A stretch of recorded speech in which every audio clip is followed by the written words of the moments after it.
Hello दोस्तों, एक exam cycle में आप सभी का स्वागत है। मैं आशुतोष कुमार सिद्धार्थ। आप लोगों का राज्य व्यवस्था चल रहा था, जिसमें हम धार्मिक स्वतंत्रता के अधिकार पर चर्चा कर चुके थे। आज उसी कड़ी में हम संस्कृति तथा शिक्षा का अधिकार देखेंगे। संस्कृति तथा शिक्षा के अधिकार पर आज चर्चा करेंगे। यह हमारा अनुच्छेद 29 से अनुच्छेद 30 तक है। यह मूल अधिकार ही हमारा चल रहा है, उसी कड़ी में हम इसको देख रहे हैं। राज्य व्यवस्था,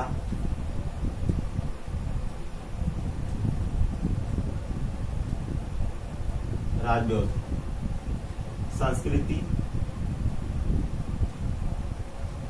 संस्कृति और संस्कृति तथा शिक्षा का अधिकार। संस्कृति तथा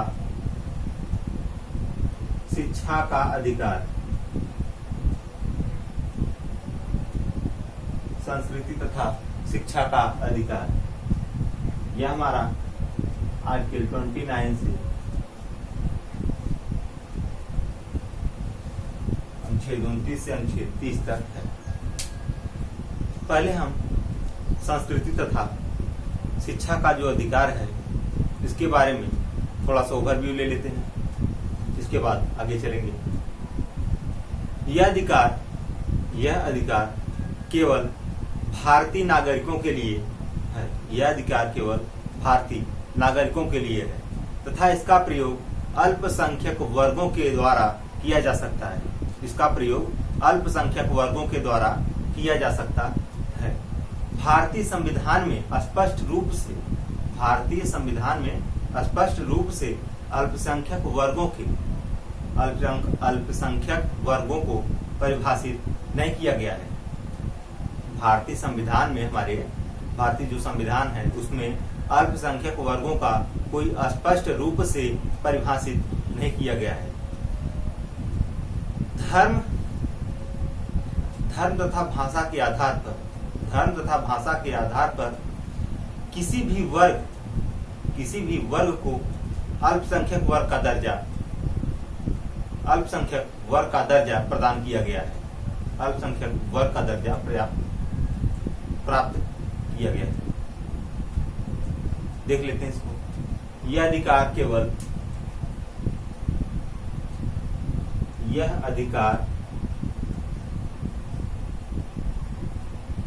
केवल भारतीय नागरिकों के लिए, भारतीय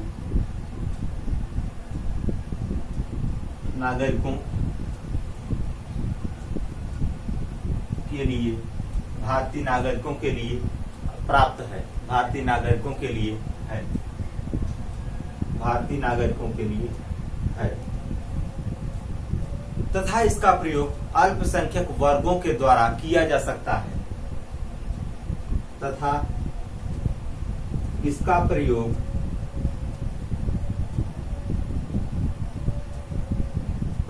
अल्पसंख्यक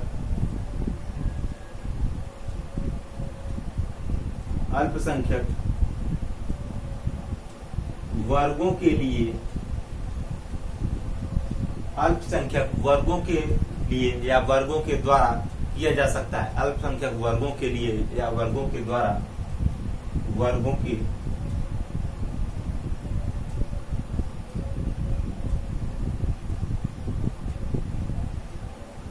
द्वारा किया जा सकता है।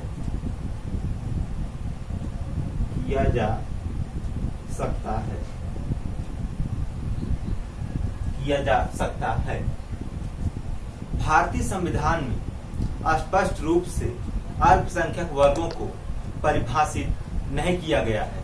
भारतीय संविधान में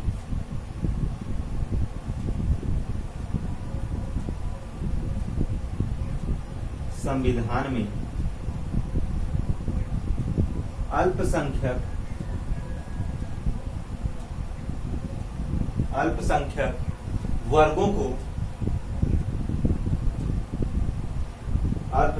वर्गों को परिभाषित नहीं किया गया है।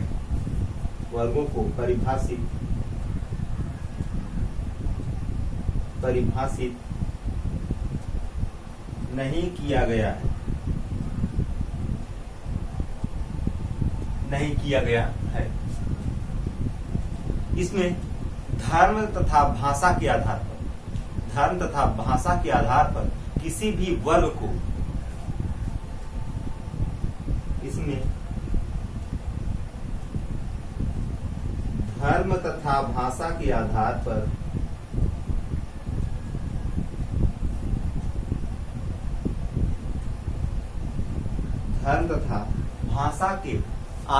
पर किसी भी वर्ग को अल्पसंख्यक वर्ग का दर्जा प्रदान नहीं किया गया। आधार पर किसी भी वर्ग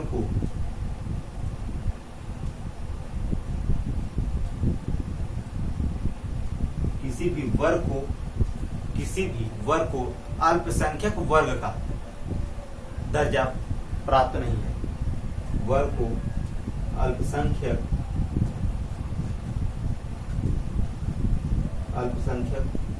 वर्ग का दर्जा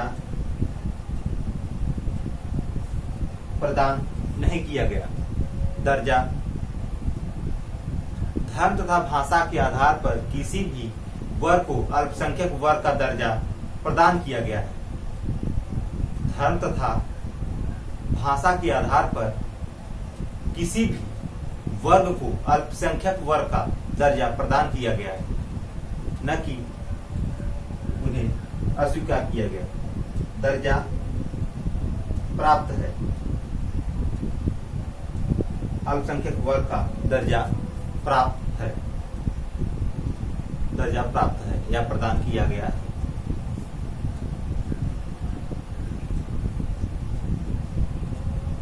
प्रदान किया गया है।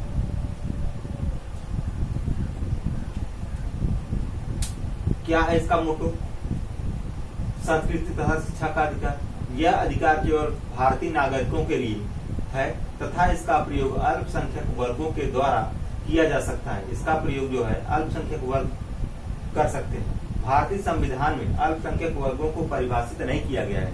हमारे भारतीय संविधान में अल्पसंख्यक वर्गों को परिभाषित नहीं किया गया है।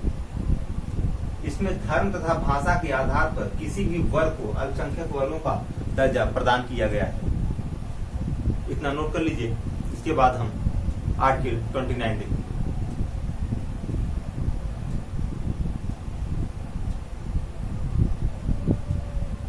चलिए हो गया।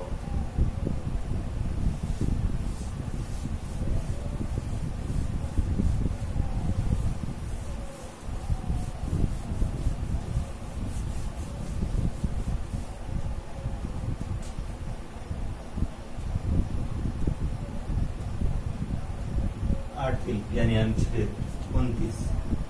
इसमें क्या कहा गया, इसके बारे में जान लेते हैं। इसमें यह कहा गया कि अल्पसंख्यक वर्गों के हितों का संरक्षण, अल्पसंख्यक वर्गों के हितों का संरक्षण,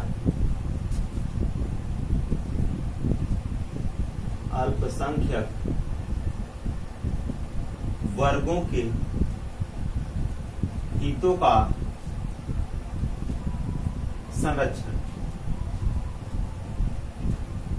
अल्पसंख्यक वर्गों के हितों का संरक्षण। इसके अंतर्गत यह प्रावधान किया गया है कि भारत के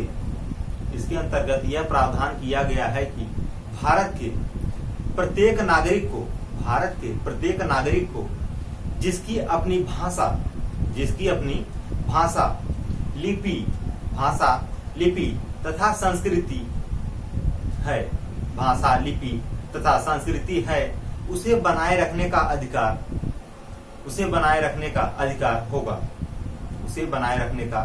होगा। भाषा और लिपि को बनाए रखने का अधिकार होगा। यह धार्मिक तथा भाषाई अल्पसंख्यकों को सुरक्षा प्रदान करता है। क्या करता है? सुरक्षा प्रदान करता है। इतना देख लेते हैं पहले। इसके अंतर्गत यह प्रावधान किया गया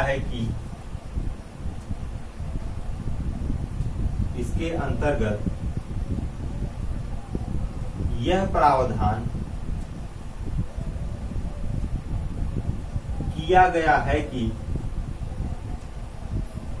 इसके अंतर्गत यह प्रावधान किया गया है कि भारतीय यानी भारत के प्रत्येक नागरिक को है कि भारत के प्रत्येक नागरिक को जिनकी अपनी भाषा लिपि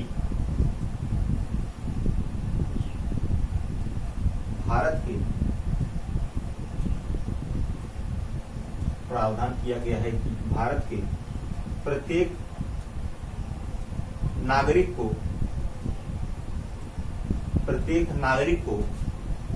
नागरिक को जिसकी अपनी भाषा लिपि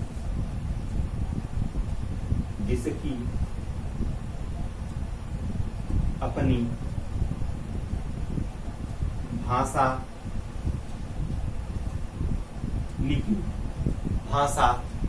लिपि तथा संस्कृति जिसकी अपनी भाषा लिपि तथा संस्कृति है भाषा लिपि तथा संस्कृति है उसे बनाए रखने का अधिकार होगा उसे बचाए रखने का अधिकार होगा उसे बनाए रखने का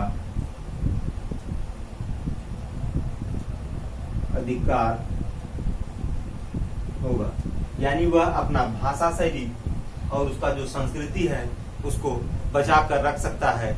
यह हमारे आर्टिकल नंबर 29 में इसका प्रावधान किया गया है। अधिकार होगा। यह धार्मिक तथा भाषाई अल्पसंख्यकों को सुरक्षा प्रदान करता है। यह धार्मिक तथा भाषाई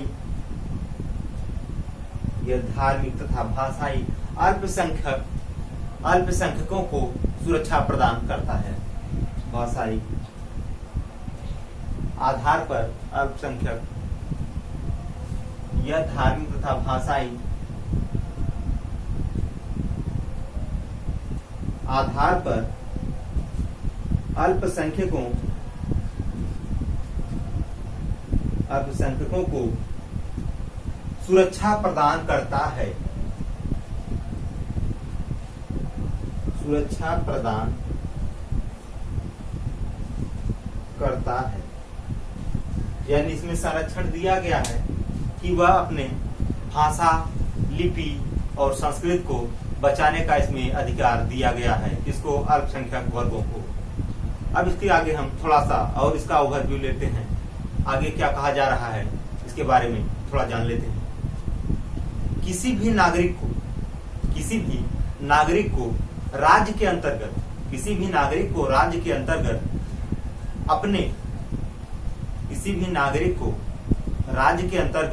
आने वाले संस्थान में धर्म जाति मूल वंश के आधार पर प्रवेश से रोका नहीं जाएगा। इतना नोट कर लीजिए फिर आगे देखते हैं। चलिए हो गया।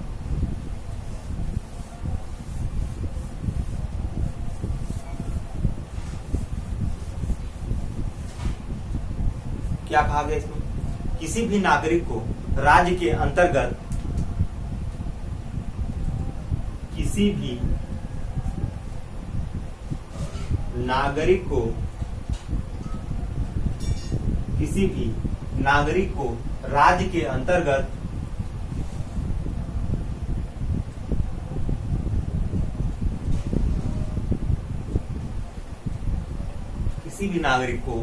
राज्य के अंतर्गत आने वाले संस्थान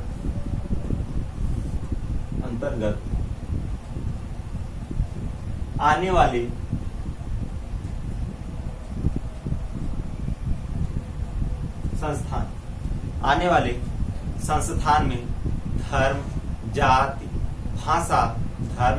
भाषा मूल वंश के आधार पर आने वाले संस्थान में धर्म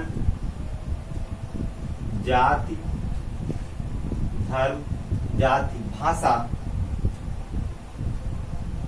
धर्म, जाति, भाषा तथा मूल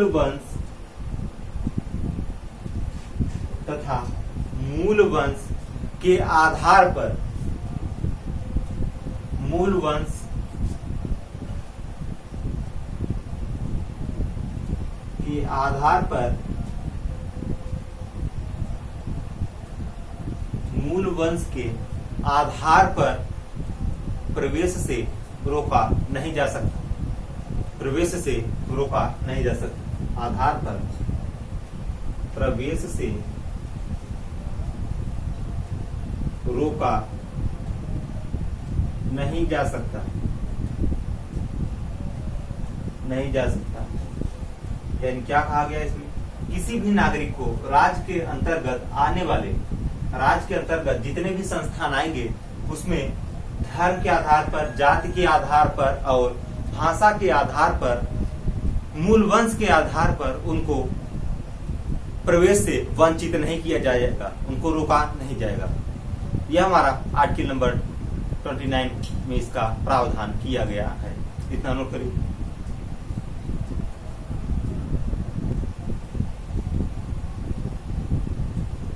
चलिए हो गया होगा, आगे देखो। अब हमारा जो आर्टिकल अगला अनुच्छेद 30 है, अनुच्छेद 30।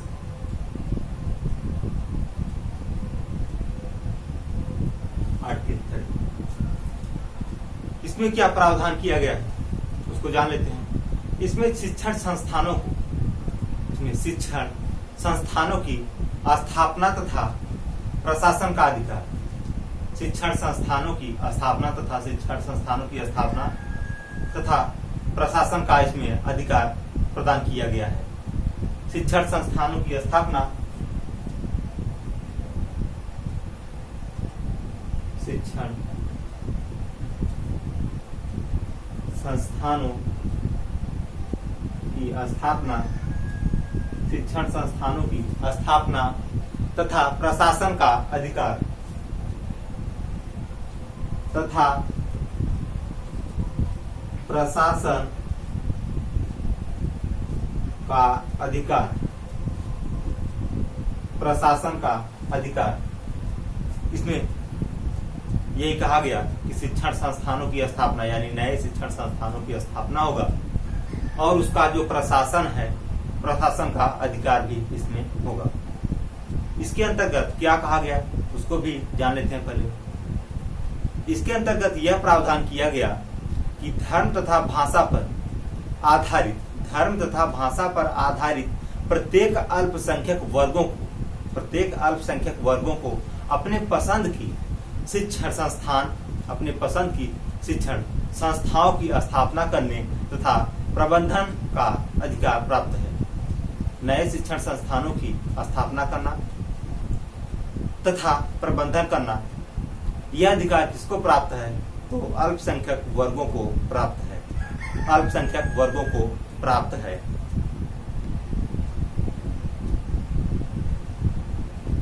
इसको पहले नोट करते हैं। क्या कहा गया इसमें?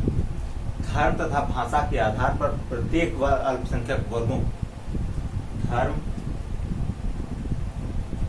तथा भाषा के आधार पर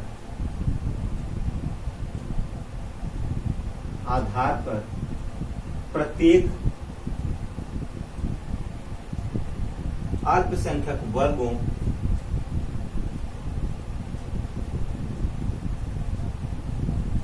प्रत्येक अल्पसंख्यक वर्गों को अपने पसंद की शिक्षण संस्थान को, अपने पसंद की अल्पसंख्यक वर्गों को अपने पसंद की शिक्षण संस्थान,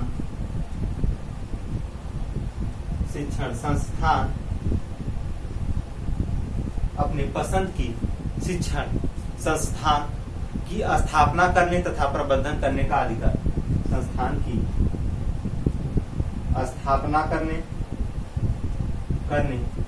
तथा प्रबंधन प्रबंध करने का अधिकार।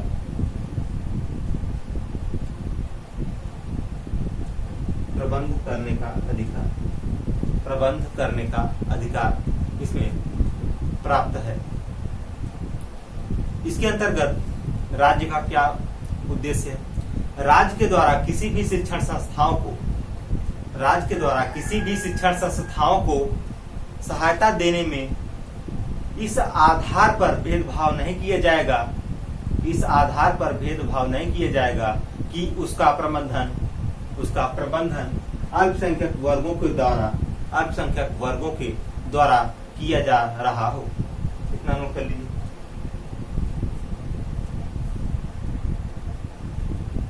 चलिए, हो गया होगा।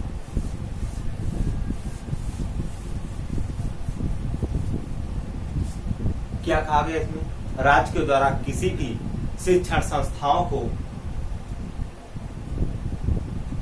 राज्य के द्वारा किसी भी शिक्षण संस्थाओं को, राज्य के द्वारा किसी भी शिक्षण संस्थाओं को सहायता देना, शिक्षण संस्थाओं को सहायता देने में इस आधार पर भेदभाव नहीं किया जाएगा, संस्थाओं को सहायता देने में इस आधार पर भेदभाव नहीं किया जाएगा, भेदभाव नहीं किया जाएगा, भेदभाव नहीं किया जाएगा कि उसका प्रबंधन अल्पसंख्यक वर्गों के द्वारा किया गया जा रहा है, कि उसका प्रबंधन अल्पसंख्यक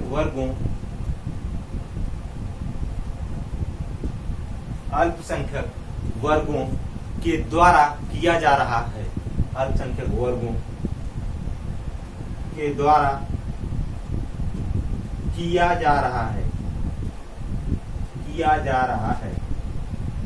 क्या इसमें प्रावधान है राज्य का? राज्य के द्वारा किसी भी शिक्षण संस्थाओं को सहायता देने में इस आधार पर भेदभाव नहीं किया जाएगा कि उसका प्रबंधन अल्पसंख्यक वर्गों के द्वारा किया जा रहा है।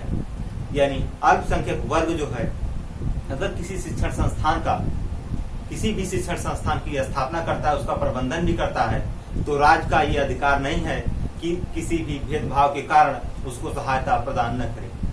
यह अनुचित है। इस कारण अनुच्छेद 30 में यह प्रावधान किया गया कि राज्य किसी भी शिक्षण संस्थान, यानी किसी भी शिक्षण संस्थाओं को जिसका स्थापना अल्पसंख्यक वर्ग के द्वारा किया गया हो, उसका प्रबंधन भी किया गया हो, तो उसको सहायता प्रदान करने में किसी भी प्रकार का भेदभाव नहीं किया जाएगा, किसी भी प्रकार का भेदभाव नहीं किया जाएगा। यह हमारा धार्मिक, यह हमारा संस्कृति तथा शिक्षा का अधिकार समाप्त हुआ। इसके पहले हम पढ़े थे धार्मिक स्वतंत्रता का अधिकार, आज हम पढ़े हैं संस्कृति तथा शिक्षा का अधिकार। अगला जो आर्टिकल होगा हमारा अनुच्छेद 30, इसको 44वें संविधान संशोधन 1978 के माध्यम से संपत्ति का जो अधिकार था, इसको यहाँ से निलंबित करके, यानी निकाल कर अनुच्छेद 300 क में रखा गया। अब इसके आगे हम पढ़ेंगे जो हमारा अगला मूल अधिकार होगा, छठा जो हमारा मूल अधिकार होगा, संवैधानिक उपचारों का अधिकार। यह अनुच्छेद हमारा 32 में है, अनुच्छेद 32 में है संवैधानिक उपचारों का अधिकार। इसमें हमारा 5 प्रकार का रिट जारी होता है, उसको हम क्रम से देखेंगे, उसका पूरा डिटेल लेकर चलेंगे। आज इस वीडियो को यहीं पर रोकते हैं। यह वीडियो आप लोगों के लिए, क्योंकि ये अनुच्छेद जो है आपका 29 मूल अधिकार से जितने भी अनुच्छेद हैं, लगभग सब इम्पोर्टेंट अनुच्छेद हैं, सभी किसी न किसी तरीके से एग्जाम में पूछे जाते हैं। इसको आप लोगों को ध्यान में रखना है। तो आज इस वीडियो को रोकते हैं यहीं पर। यह वीडियो आप लोग देखिएगा, लाइक करिएगा, कमेंट करिएगा, अपना जो सुझाव है हमें कमेंट के माध्यम से दीजिएगा और चैनल को सब्सक्राइब कर लीजिएगा। जय हिंद दोस्तों।